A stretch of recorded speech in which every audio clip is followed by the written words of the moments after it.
Today, we're diving into a common concern, flying during foggy conditions. You might wonder if pilots can safely land an aircraft when visibility is so low. Let's find out.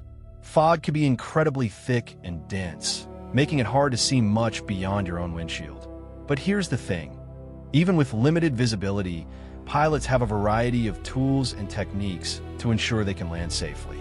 And yes, they do manage to do it all the time. First off, let's talk about how foggy conditions might seem to you as a passenger. Imagine standing in a room filled with clouds. Those are thick fog banks outside your plane. But don't worry, pilots have ways of navigating through these cloudy rooms without bumping into anything. Pilots rely on instruments called approach procedures. It's like having a map and a compass to guide you home, even when it's dark and gloomy outside. These procedures use precision navigation techniques that fly the aircraft along specific, well-defined paths down to the runway. Think of it as driving in the rain, where you can't see far ahead but still follow the road. And here's the surprising part. Even though passengers might feel anxious about thick fog, pilots and air traffic controllers work together to ensure conditions are safe for landing. Airports have minimum visibility requirements for landings. If these aren't met, flights don't take off or land until better weather arrives. So, can pilots see enough during a heavy fog landing? Incredibly rare, but not impossible. They use radar and other navigational aids that guide them to the runway. It's like using the stars to navigate on a clear night. In this case, they're guided by radio signals instead of the sky. The next time you hear about foggy landings, remember, pilots are trained to handle such conditions with precision and care, ensuring your flight is as safe as it can be. Imagine trying to drive through the densest fog you've ever seen. So thick, you can barely see your hands in front of your face. That's what pilots face during a low-visibility landing. It might sound terrifying, but let's break it down. In such conditions, visibility drops incredibly low. During clear days, we can see for miles and miles from up in the sky. But when fog sets in, that line of sight is severely reduced. For pilots, this means relying on instruments to guide them safely to the runway. And these aren't just any instruments. They're highly sensitive and sophisticated. And here's the surprising part. The cockpit isn't just filled with complex tech. It's also full of friendly faces who are trained for exactly this scenario. Pilots undergo rigorous training that includes simulating low visibility conditions, so they can handle it just like driving in a thick fog, only with even better visibility than your car could ever hope to have. So, you might be wondering how pilots manage to land in foggy conditions without seeing anything outside the cockpit. Well, here's the good news. Pilots have a secret weapon. It's called an instrument approach, and it's like having magical glasses that allow them to see through the clouds. Imagine you're driving in heavy fog, trying to navigate using just your car's dashboard instruments. You don't see anything outside the windshield, but thanks to those dials and gauges, you can still safely reach your destination. That's kind of what an instrument approach does for a pilot.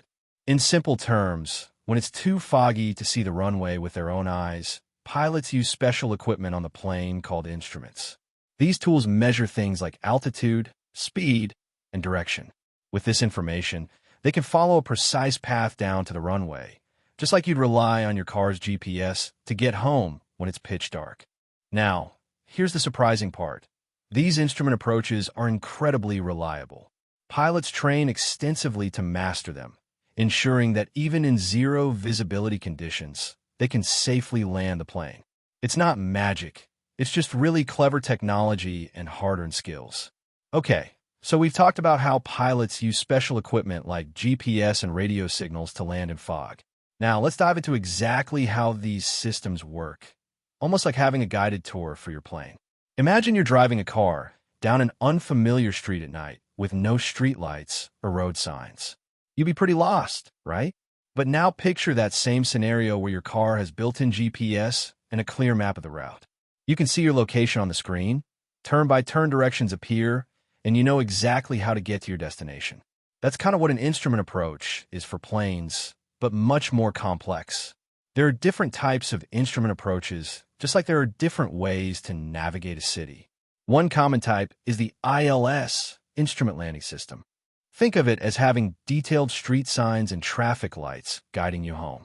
The ILS provides precise directions that point directly at the runway, with both horizontal and vertical guidance. It's like the plane has its own set of turn-by-turn instructions to follow. Another approach is VOR, VHF omnidirectional range, which works a bit differently. Imagine using your phone's map app, but you can only see the roads that are within a specific range from a single landmark. It could be confusing if there aren't many landmarks around. The VOR system provides directional information based on a beacon, giving pilots a general path to follow. However, it might not be as precise as the ILS. Regardless of which type is used, these systems provide critical information to the pilot like altitude and direction. They help the plane stay on course and descend safely towards the runway, even in conditions where you can't see much outside. The beauty of all this is that pilots are trained to use these systems effectively. They have situational awareness built into their training, so they know how to interpret the information coming from these advanced tools. It's like having a skilled navigator who knows exactly what every sign and signal means, no matter where you are in the city. And here's the surprising part. Pilots land on a tiny, well-marked strip of concrete. It's incredibly rare for them to overshoot or undershoot, thanks to sophisticated navigation tools. Imagine you're driving your car into a parking spot. You know exactly where it is because there are lines and markings guiding you. That's kind of like landing an airplane. The runway is marked with white strips. These are the guideposts that help pilots align their plane precisely. When they approach, pilots use technology like GPS and radar to pinpoint their exact position in relation to the runway. It's like having a super accurate parking meter that tells you exactly where to stop. These systems can be incredibly precise. Most modern aircraft can land within just 30 meters of the intended point, which is about as long as 3 school buses lined up end to end. The pilot will also use instruments in the cockpit, like a HUD, head-up display, which shows them their exact position relative to the runway. Think of it like a heads-up display on the windshield of your car, but instead of showing speed limits and traffic, it helps guide the plane down the center line. And here's another surprising part. Even in thick fog or poor visibility, pilots can still rely on these technologies. They have instruments that measure how fast they are moving relative to the ground, called a ground speed indicator, and how far they are from the runway center line, called a glide slope indicator. These tools work like night vision goggles, allowing them to see their path clearly. The result? Landings are incredibly safe and precise. Pilots are trained to handle any weather conditions.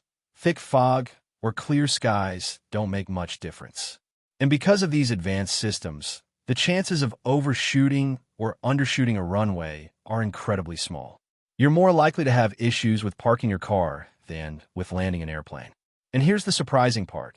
Pilots prefer clear skies not because they like sunny weather on their commute, but for a very practical reason.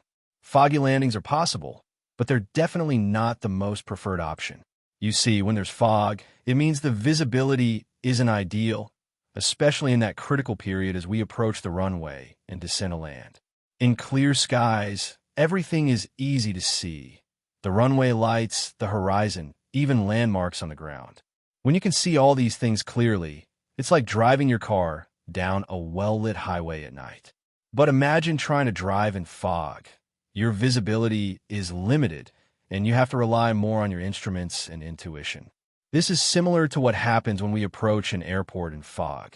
Pilots still use their instruments, but the reduced visibility means they have less information about where exactly the runway is.